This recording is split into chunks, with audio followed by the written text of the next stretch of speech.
उदाहरण देने जा रहे हैं कि बड़े से बड़े प्रलोभन में और बड़े से बड़े कष्ट में भी नाम नहीं छोड़ना चाहिए। उनका जन्म यवन कुल में हुआ, यवन कुल, हरिदास जी महाराज। और बालक अवस्था से इनका अपने भगवत प्रेमी महात्माओं का सानिध्य मिला तो नाम में प्रीति हो गई। यवन कुल में उत्पन्न होने पर भी भगवान श्री हरि के चरणों का आश्रय और उनका नाम का ऐसा उनको चस्का लगा कि जिस दिन से पकड़ा बढ़ता ही चला गया नाम। और नाम ने फिर जीवन में निष्ठा पैदा कर दी। ये निष्ठा का मतलब होता प्राण निकल जाए तो ही नाम स्फुरण बंद हो, अन्यथा नाम स्फुरण बंद नहीं हो सकता। चाहे काटना शुरू कर दो, वो नाम स्फुरण, इसे निष्ठा कहते हैं। श्री हरिदास जी का जन्म बंगाल यशोहर जिले के अंतर्गत बुड़न नाम के ग्राम में हुआ था। ये जाति के यवन थे, मुसलमान थे। बाल्याकाल में बड़ी विचित्र लीला हुई। इनके माता पिता पधार गए। जब माता पिता जिस बालक के नहीं होते तो कोई उसे प्यार कौन करे। और जैसे गोस्वामी जी, तुलसीदास जी की बाल्यावस्था, जिसके द्वार पर खड़े होते तो दबका के भगा देते, बालक हरिदास। इनको नाम सुनाई दिया, संतों का संग मिला, जिसका कोई नहीं होता। ये खास बात होती कि उसको भगवान महापुरुषों से जोड़ देते हैं। अब इनको जब नाम सुनने को मिला, कोई पूर्व जन्म का ऐसा पुण्य होगा, भगवान की ऐसी कृपा होगी, या भगवान ऐसा स्थिति देखकर दयालुता से, यद्यपि भगवान नाम जपने का कहीं किंचन मात्र कोई संस्कार ही नहीं था, ऐसे कुल में प्रकट हुए थे, यवन कुल में। पर यस्याहम अनुग्रहणामि हरिष्ये तद्धनम सनई, भगवान ने एक वचन कहा युधिष्ठिर जी से, जिस पर मैं विशेष कृपा करता हूं उसका जहां जहां अपनापन होता सब खींच लेता हूं। जन्म से माता पिता गए, बचपन से कोई प्यार करने वाला नहीं, खाने पीने तक की व्यवस्था नहीं, तो संत जन मिल गए वहां उनको। वो नाम कीर्तन करके आनंदित हो रहे थे, तो इनको भी एक नशा चढ़ा नाम का। धीरे धीरे उनके हृदय में नाम बढ़ने लगा। बड़ी कृपा जो इनका नाम जप में प्रीति हो गई। अब इनके पास अपना कहलाने वाला ना कोई व्यक्ति था और ना अपनी कहलाने वाली कोई जमीन या वस्तु थी। थोड़ा बड़े हुए तो घरों के सामने ऐसे मांग लेते, भूख लगी कुछ दे दो, तो कोई रोटी दो रोटी दे देता, बस पा लेते। गांव के बाहर वृक्ष के नीचे बैठकर बस कृष्ण कृष्ण की रट लगा देते। 24 घंटे में एक बार मांग लेते, जो मिल जाता खा लेते, खूब नाम जप करते। अब ये घर छोड़कर बेनापोल नाम के घोर निर्जन वन में एक फूस की कुटी बनाकर अकेले रहते। अखंड ब्रह्मचारी, भिक्षावृत्ति और बस नाम का निरंतर गान जप, ऐसे जोर जोर से नाम का कीर्तन करते हुए जब ऐसा तेज प्रकट हुआ कि जो देखे इनको लुभायमान हो जाए। ब्रह्मचर्य में बड़ा तेज होता है। अगर शरीर रोग ग्रसित ना हो और संयम से चल रहा है तो लाखों करोड़ों के बीच में उसका अलग चेहरा दिखाई देगा कि ये अलग है ब्रह्मचारी का। आजकल के 13-14 वर्ष के नए नए बच्चे ऐसे गंदी वासनाओं के शिकार हो रहे हैं, बड़ा हृदय पीड़ित होता है। छोटे छोटे बच्चों को गलत शिक्षाएं बच्चों से मिल गई या मोबाइल से मिल गई, सर्वस्व नाश कर रहे। जिस समय लावण्य प्रकाशित होने की नव किशोर अवस्था, उसी समय नष्ट हो जाते हैं। जो देखता ठाकुर हरिदास जी को प्रभावित हो जाता। क्या दे दूं, ऐसा लगता क्या दे दूं, कैसे हमसे बात करें, ये हमारी तरफ हेर ले, नेत्र नीचे, बस नाम चल रहा है, जब भिक्षा के लिए जाते तो प्रभावित होकर लोग, एक समय था कि दबका देते, एक समय था मांगने से एक आध रोटी, लोग हाथ जोड़े खड़े रहते, हमसे ले, हमारे पास बैठ के पालो। पर इनका भगवान नाम चल रहा है, ना बोलना किसी से, ना नाम का तार टूटना, बस धीरे धीरे निरंतर नाम उच्चारण करते रहना। भगवान नाम का इतना प्रभाव पड़ा कि जहां वो बैठ जाते वो स्थान पवित्र हो जाता, वहां लोगों को शांति मिलने लगती। ये प्रभाव होता है। इनका यश फैलने लगा दूर दूर तक। अब लोग इनके दर्शन करने के लिए आने लगे। तो जब लाखों की श्रद्धा होती तो 10-5 ऐसे दुष्ट स्वभाव के होते हैं कि उनको ईर्ष्या होती, जलन होती है, अपने आप होती। महापुरुषों से उनको जलन होती है, भगवान की लीला होती है। क्या लीला होती है? डंडे में ही झंडा फहराया जाता है। तो ये जो दुष्ट लोग ईर्ष्या करके भक्त को सताते हैं, ये डंडे का काम करते हैं, उनका यश फहराते हैं। जो दुष्ट और ईर्ष्यालु लोग हैं उनको असह्य हो गया यश। लाखों लोग जब हरिदास जी के दर्शन के लिए हो, तो उसमें से ऐसे भी लोग थे जिनके भारी ईर्ष्या पैदा हुई, कैसे इनको नष्ट किया जाए। ये ऐसे होते हैं ईर्ष्या। पूज्य उड़िया बाबा का जब वृंदावन में यश प्रकट हुआ तो कुछ लोगों ने चंदा इकट्ठा करके बाबा की बीच सत्संग में नाक काटने के लिए आदमी तय किया। वो आदमी चाकू छुपा के गया प्रणाम करने की मुद्रा, और ऐसे जीव तो वहां उनके पार्षद जो मोरछली डुला रहे थे बहुत सावधान, तत्काल पकड़ते पकड़ते चावल भर नाक में चाकू चले गए।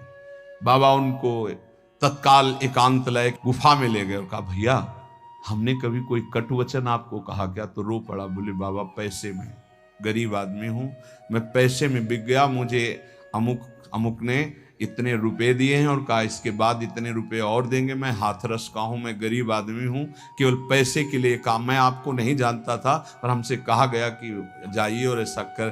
बाबा मुझसे बहुत गलती। बाबा ने कहा कोई बात नहीं है, कुछ पैसे अपनी तरफ से दिलाए और कहा हाथरस की गाड़ी में बैठा के आओ। अपने जनों से कहा कसम हमारी है अगर इसको एक शब्द भी कहो, तो सम्मान पूर्वक उसे हाथरस सुरक्षित भिजवा दिया। अकारण द्वेष मानने वाले पैदा हो जाते हैं जब किसी का यश होता है। कैसे इनका यश नष्ट हो? ये ईर्ष्यालु एक रामचंद्र खां नाम के बड़े जमींदार थे।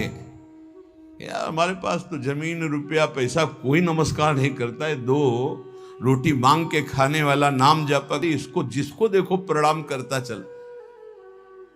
ये लगता है कौन भाई? बोले बाबा जी। बाबा जी मतलब बाबा जी, तो एक लगता है क्या है, मतलब बाबा जी क्या है? उसको लगा मैं जमींदार हूं, रुपया है पैसा है, हमें तो कोई नमस्कार नहीं करता है, इसको जो देखो नमस्कार कर रहा है, कैसे इसका यश नष्ट करूं? तो पहला बाण होता है कामिनी। जब कभी किसी को नीचा दिखाना होता है, ऐसा होता है। जब कभी किसी का यश होता है तो विविध प्रकार की माया के पार्षद अपना प्रयास करते हैं। तो उसने विचार किया कि इसका कैसे नाश किया जा सकता है, कैसे नीचा दिखाऊं, इसके बड़े हुए यश को कैसे मिट्टी में मिलाऊं। जमींदार तो था ही, पैसे थे ही। उसने विचार किया कि इनके पतन करने के लिए, इनका पतन भी करूं उपहास भी करूं, दोनों बातें हो जाएंगी।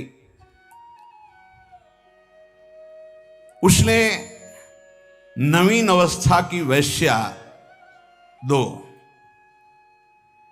जो उसके परिचय में थी,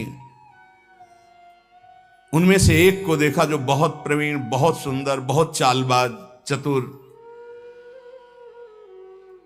उसे कहा जितना रुपया चाहोगे उतना देंगे, बस इनकी कुटिया में जाओ, इनको पतित कर दो, फिर हम अल्लाह मचा देंगे और तुम हां बोल देना। वो पैसे में बिकने वाली उसको तो क्या, पर सीमी की चाप सकै को ताशु बड़ रखवार रमापति जाशु। जिसके बड़े रक्षक भगवान है उसको कौन पतित कर सकता है, नीचा दिखा सकता है। एक बार गदाधर भट्ट जी का बहुत बड़ा यश फैला हुआ था। जब वो सत्संग करते तो हजारों लाखों लोग सत्संग का आनंद लेते। तो उसमें एक कल्याण सिंह नाम के जमींदार धनी मानी आते थे। अब सत्संग में संयम की चर्चा होती, तो जब से सत्संग सुना उन्होंने अपनी पत्नी से बात नहीं किया। गृहस्थ धर्म का जो संयोग है उन्होंने बात ही नहीं की। पत्नी ने देखा कि हमारे वर्षों होते जा रहे हैं और हमारे पति हमारे हाथ से गए। यद्यपि उनके सौम्य बर्ताव, बड़ा साधुता का बर्ताव, पर वो काम से पीड़ित होकर के हमारे जीवन में आग लगाने वाला एक गदाधर भट्ट जी हैं। अगर ये कथा ना करते तो हमारे पति का स्वभाव न बदलता और हमारा जीवन गृहस्थ धर्म नष्ट ना होता। देख लेंगे हम इनको। और वो जमींदार धन था। एक भिखारिन गली में जा रही थी मांगते हुए, बुलाया उसको और गर्भवती थी। बोले तुम्हारे गर्भ का खर्चा, परिवार का खर्चा जब चाहोगे उतना धन देंगी, बस एक बात है। उसने विचार किया कि अगर गदाधर भट्ट पर अश्रद्धा हो जाएगी तो मेरे पति पुनः वापस हमें मिल जाएंगे, क्योंकि उन्हीं की बात पर वो आकर के ब्रह्मचर्य रह रहे हैं, संयम से रह रहे हैं। बोले तुम कथा के बीच में जाओ और कह दो जब ये नहीं था तब तो खूब आते थे और जब ये दे दिया तो आने बंद कर दिया, आप क्या व्यवस्था होगी इसकी, बस इतना तुझे बोलना है। वो जानती थी इतना बोलेगी कि लाखों की अश्रद्धा हो जाएगी। खूब सत्संग का रंग जमा हुआ था। इतने में वो आई और ऐसे सामने खड़ी हो गई। सब लोग आश्चर्यचकित। थोड़ा अच्छा कपड़ा पहना दिया था उसको।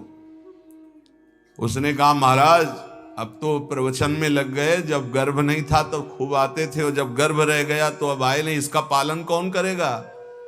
बोले आराम से बैठो, जिसने गर्भ दिया अवश्य पालन करेगा, हर व्यवस्था होगी।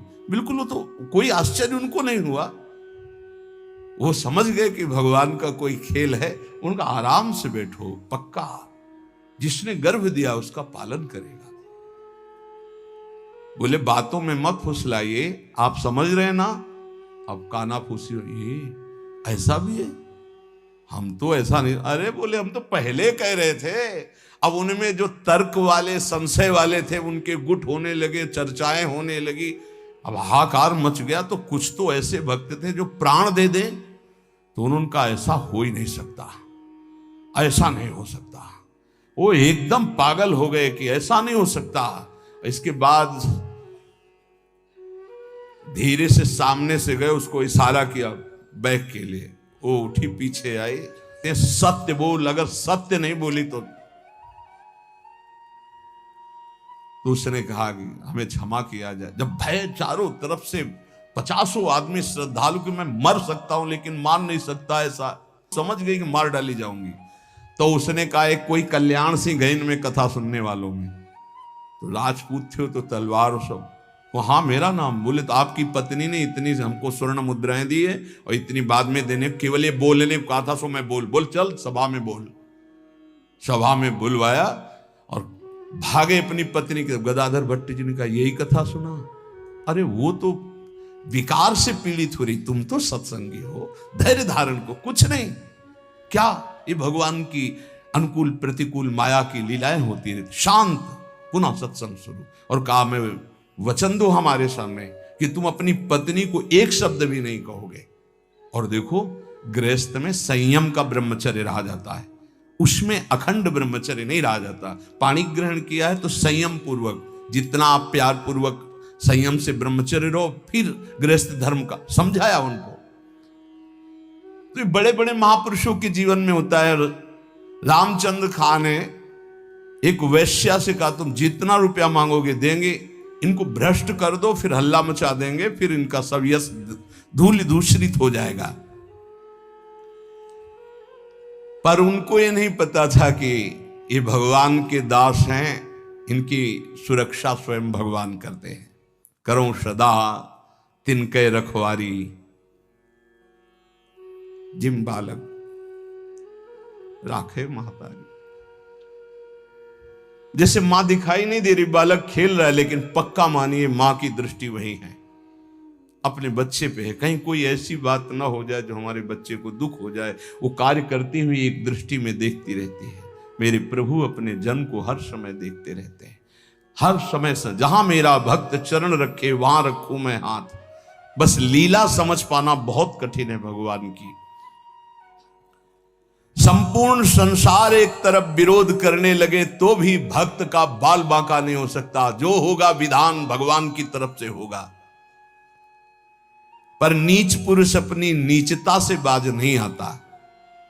उसने 16 वर्षीय वैश्या को, जो बड़ी रूपवती थी, बड़ी प्रवीण थी, चालबाज थी, चतुर थी, उसको खूब श्रृंगारित करके भेजा, जाओ और उनको भ्रष्ट कर दो। जंगल में रहते थे। उसको भी गर्व था कि कोई ऐसा पुरुष पैदा नहीं हुआ जिसको मैं चाहूं और भ्रष्ट न कर सकूं। पर उसको क्या पता था कि परम पुरुष का दास ऐसा होता है। हरिनाम में डूबे हुए श्री ठाकुर हरिदास जी उसकी कुटिया में गए। ठाकुर हरिदास जी ने कृष्ण कृष्ण शांत बैठे हो अपने कृष्ण कृष्ण, बार बार बोलना चाहती कुछ बात कर, हरे कृष्ण हरे कृष्ण। सुबह से गई पूरी शाम हो गई, कृष्ण कृष्ण कृष्ण। जहां वो कुछ बात करने को होती, मां हमारा नाम पूरा हो जाए, फिर वहां 1000-2000 नाम थोड़ी, लाखों की संख्या में 3 लाख नाम तो जोर जोर से जपते थे। वो बार बार बैठी उनकी मुख कांति को देखती रहती, बैठी रही। शाम हुई, सोचा रात्रि में बात तो हो ही जाएगी। वैसे तो 3 लाख नाम जप करके फिर लघु शंका आदि कभी उठते, आज उठे ही नहीं, पूरी रात्रि भी नाम चल रहा है। वैश्या फिर गई, श्रृंगार वंगार करके फिर दोबारा आई, फिर नाम कीर्तन। जब बीच में बोलने की बात करती तो हरे कृष्ण कृष्ण। कितनी कृपा वैश्या के ऊपर। ऐसे महापुरुष को बराबर देख रही, उनका नाम सुन रही। तीसरे दिन एकदम विचलित होकर के, आप हमसे बात क्यों नहीं करते? रुके, हाथ जोड़ा और कहा आपसे अच्छे से बात करूंगा। हमारी नाम जप की अभी संख्या पूरी नहीं हुई, उसको पूरी हो जा। ऐसे अमृतमय वचन की हृदय एकदम हाय मच गया। ये क्या? वैसे मैं पापनी हूं, नीच हूं, गंदा आचरण करती हूं, ऐसे महापुरुष के लिए गंदी बात सोच रही। 3 लाख नाम की फिर तार चल पड़ा। हरे कृष्ण उच्च स्वर से रोने लगी। वो शुरू हो गई, हरे कृष्ण। साथ में हरिदास जी ने देखा, हाँ अब क्या महापुरुषों का प्रभाव। हरिदास जी अब बोले, हाँ अब बात कर सकती। तो बात करने लायक नहीं रह गई थी। अश्रु प्रवाह चल रहा था और कृष्ण नाम चल रहा था। उठी और चरणों में लौट गई, का धिक्कार है मुझ निज पापनी को कि आप जैसे महापुरुष के लिए मैंने गंदी बात सोची, मुझे क्षमा कर दीजिए। चिल्ला चिल्ला करके रोने लगी। उन्होंने कहा, दुखी नहीं होना, मेरे प्रभु तुम पर बहुत कृपा किए हैं। वो आंखों से आंसू बहाती जा रही, गदगद कंठ से कह रही, पतित पावन आप मुझे स्वीकार कर लीजिए, मैं आपकी चरणों की दासी हूं। आप तो अहेतु की कृपा करने वाले परम दयालु हैं। आप पात्र और अपात्र का विचार न कीजिए, मुझ जैसी नीच को स्वीकार कर लीजिए। और चिल्ला चिल्ला के रोने लगी। हरिदास जी ने कहा, जो नाम सुन रहा है वो नीच कैसे हो सकता है? उनका आप मुझे जानते नहीं, मैं वैश्या हूं, मैं लोक निंदित हूं, मैं बहुत ही गंदी हूं, मैं खोटी बुद्धि से आपको भ्रष्ट करने आई थी। हरिदास जी ने कहा इस समय आपके हृदय में क्या है? बोले भगवान बस आपकी दास्ता, आपके आदेश का इंतजार, मैं क्या करूं, मुझे आदेश कीजिए, मैं नीच कैसे पवित्र हो सकती हूं, मैं आपकी शरण में हूं, आप मेरा उद्धार कीजिए। हरिदास जी ने कहा देवी अब तुम वैश्या नहीं रही, उठो, मेरे प्रभु बड़े पतित पावन हैं, उनका नाम उनसे भी महान है क्योंकि प्रभु को अधीन कर लेता है। मेरे प्रभु के नाम में कोई भेदभाव नहीं, कोई भी जप सकता है, कोई भी अपना परम कल्याण कर सकता है। मेरे प्रभु के नाम में इतनी सामर्थ्य है कि कोई इतना पाप इकट्ठा ही नहीं कर सकता जितना नाम में पाप नाश की सामर्थ्य है। तुमने जो पाप कर्म से पैसा पैदा किया है, आज से उसका प्रयोग मत करना, उसे हटा दो, उसे दे दो, गरीबों को बांट दो, और आज से तुम जो 3 दिन से नाम सुन रहे हो, इसी नाम को रटो। देखो ये नाम तुम्हें परम पावन कर देगा। वैश्या ने कहा अब तो मैं जाऊंगी नहीं अपने घर, संपत्ति बांटने की तो बात, अब वहां जाऊंगी नहीं। तो उन्होंने कहा फिर इसी कुटिया में रहकर तुम नाम जप करो। मैं चला, वो वैराग्य लेके उसी कुटिया में नाम जप करने लगी और उसका नाम हरिदासी हुआ। और हरिदास जी उसी समय उस कुटिया से निकले, सीधे शांतिपुर अद्वैताचार्य के समीप चले गए।